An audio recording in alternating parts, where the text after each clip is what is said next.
I can't say I really remember that. That was funny. It was funny, but I think in one of the later episodes, actually, when Saiko and Takashi really connect and they begin to like kick ass together, when they form a really cool team. I like the later episodes and that scene by the fountain when they're like, okay, this is how us being real to one another, and then let's back to back start kicking ass. It was really a cool point in the story that happened. So I really enjoyed that. This looks right at me. I believe, I personally like the second episode just because like I got to know my character right from the get-go. I was just like, okay, this is Saiko. She's an honorable chick and she's going to kick ass and make sure she saves as many lives as possible. But as a cast, as the entire storyline, I really enjoyed, I think it's episode 11, where they talk to the parents where it's like, seriously, are we gonna have this talk? You're trying to go off of ego and be like, you're a kid, what do you know? And it's like, no, do you not see that we got here without any of you?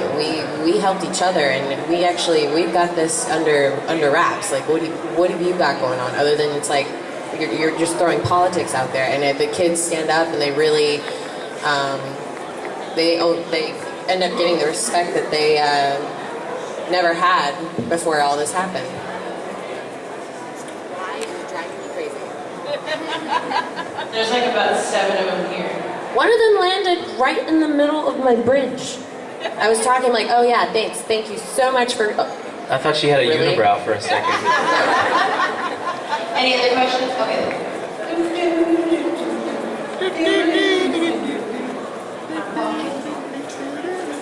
If there is a season 2, would y'all be willing to voice your respective characters again?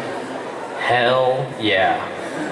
There is a season 2, supposedly. I think it's been released in Japan, so if anything, try and check it out, blog about it, push it to try and get it into America. Let's get this anime going, because I want to know what happens. I just watched the last episode 2 days ago, and I'm like, that really is a terrible cliffhanger. You're just like... It just really? stops. That's it? That's all you're giving me? Actually, what hashtags should we push out there? Let's see. Like, It's hashtag it to, yeah, you can do High School of the Dead. You can do Anime Network. Tell Anime Network. Tell Anime Network. There's a lot of different places you can do. You can also hashtag STHC. You guys have your videos and other now that Instagram has a new thing too. Along with some of the other places. Hashtag that. Hashtag High School of the Dead. Hashtag Taylor Hannah and the Rago Anzaldua. And make sure to push that out there and help them out, you guys. Yeah, dude, do it. You guys have the power. You're right.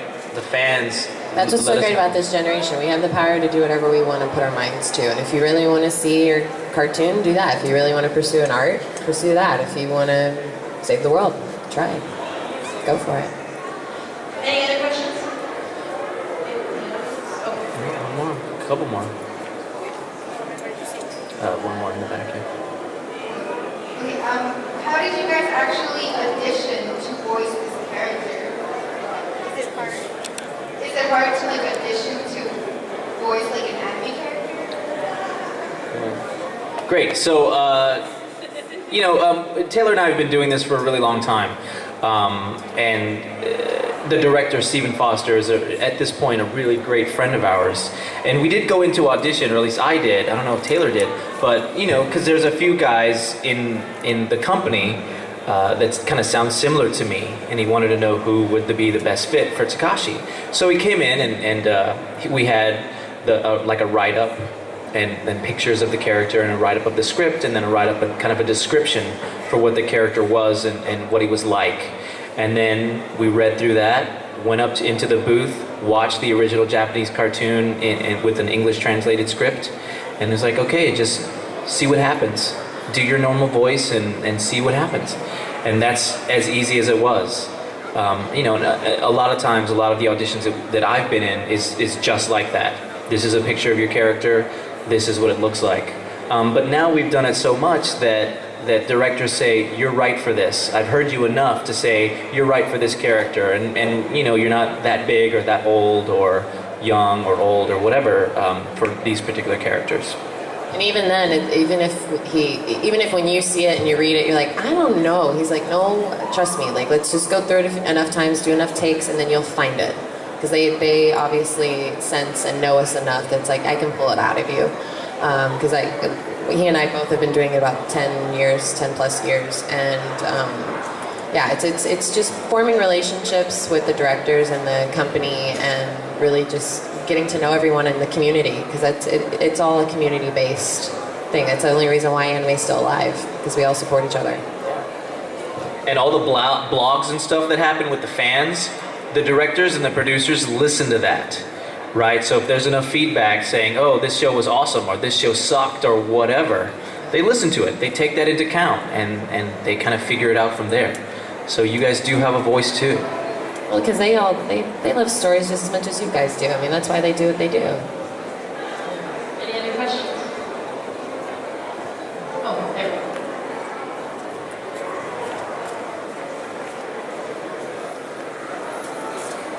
My question is, what is it like being a voice actor in comparison to, say, possibly being a movie actor? Because I've always felt that you guys don't get enough credit for what you do.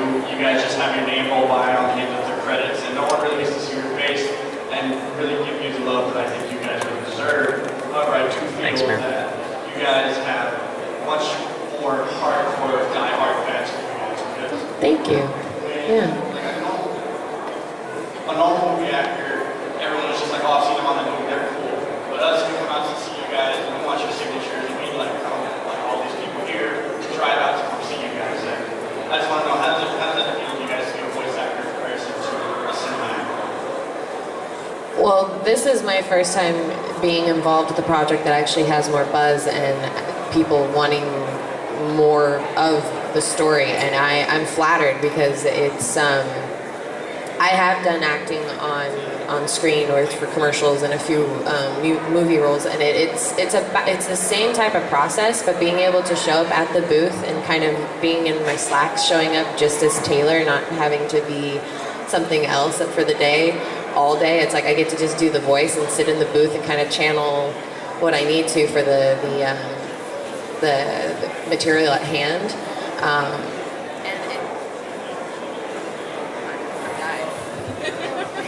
Oh, the battery's dead. Battery died. I'll just switch over here. Hello.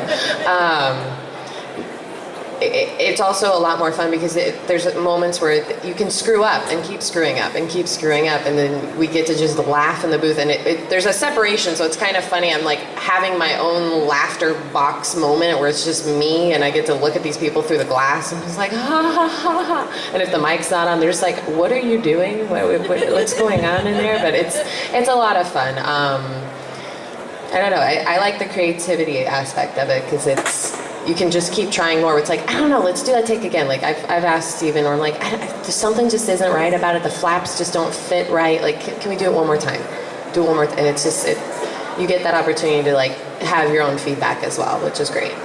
Yeah, exactly. So for film, it is a lot more a director of photography or a straight director. It's their show, right? And you're there to do your character how they cast you, and they have ultimate control of what you're doing. But with us in the booth, if we don't like a line, or if we think it feels better or more natural a certain way, or want to take a take 10 more times, because it's digital, you can just erase it and do it again, and it just takes a few seconds, right? So it's not the same, and we have more kind of input and creativity in the creative process than what a film would be, and that's really awesome.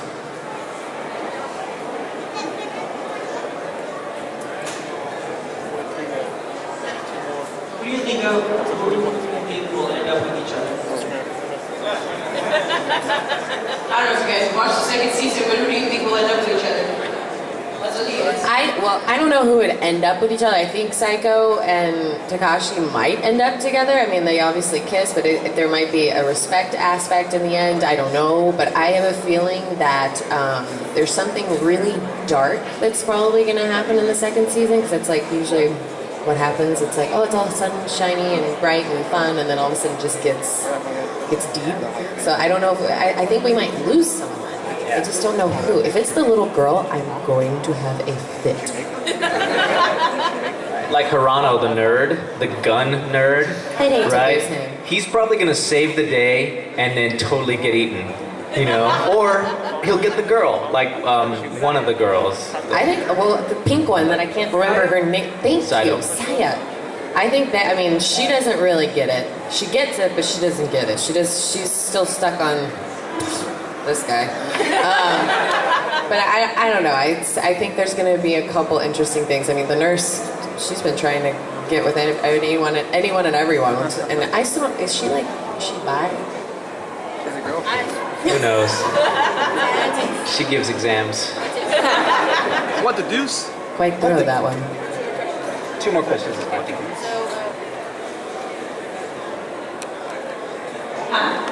Well, I have to wait for this thing to warm up to me. We're going to take 2 more questions. If somebody doesn't have 2 more questions, then we'll just have them kind of go off on some of their characters. I don't know if a lot of you know about their staff. If you do, please make sure. There we go. We have 1, and then we have 1 more question available. About My question is, what inspired you to be a voice actor? What inspired you to be a voice actor? Being an actor already, like for theater and for film, commercial, all that crap. Well, you know, I mean, it is what it is. It's a job, right? In the end, all this is fun and all, but it's, you know, I'm trying to pay my rent.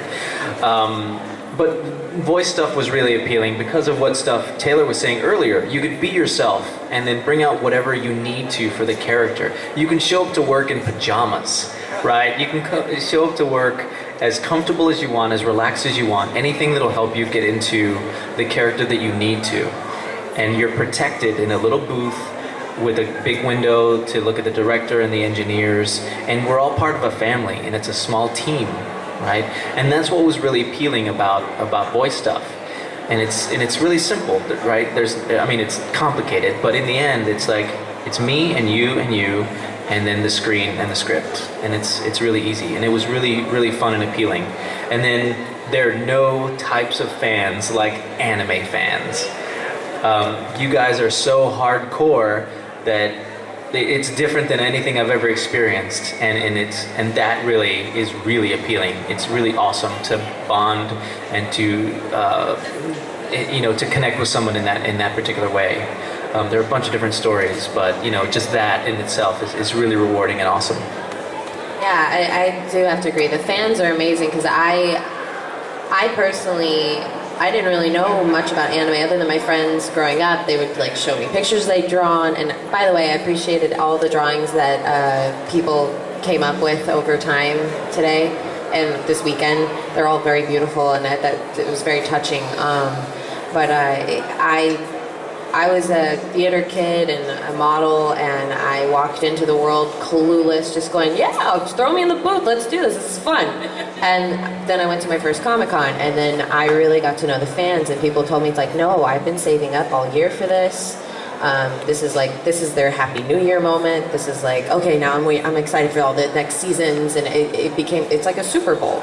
This is your celebratory moment, and I didn't really appreciate it till then, because everyone was like, I built my costume, I made my own this, I did that, and I saw a girl who was wearing 10-inch shoes that she made from scratch or were falling apart. She had all the equipment and she was patching it up there, and I'm just thinking, I'm like, I would have just given up. I would have just taken the shoe off, but she had to keep the illusion. She had to keep the dream of being where she was, alive and walking around with her fellow people. Like you guys are really amazing, and I really am happy to be part of this community. You guys are great, and you guys make me want to keep it up.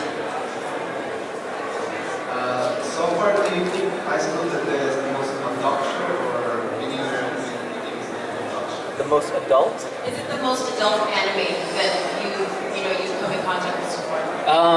There have been a couple other titles that I've worked on that are way more adult than this, but I think as far as storyline goes, Like X-rated or what? a couple of them, not like crazy, but adult-er. Search the IMDb database. Actually, I had to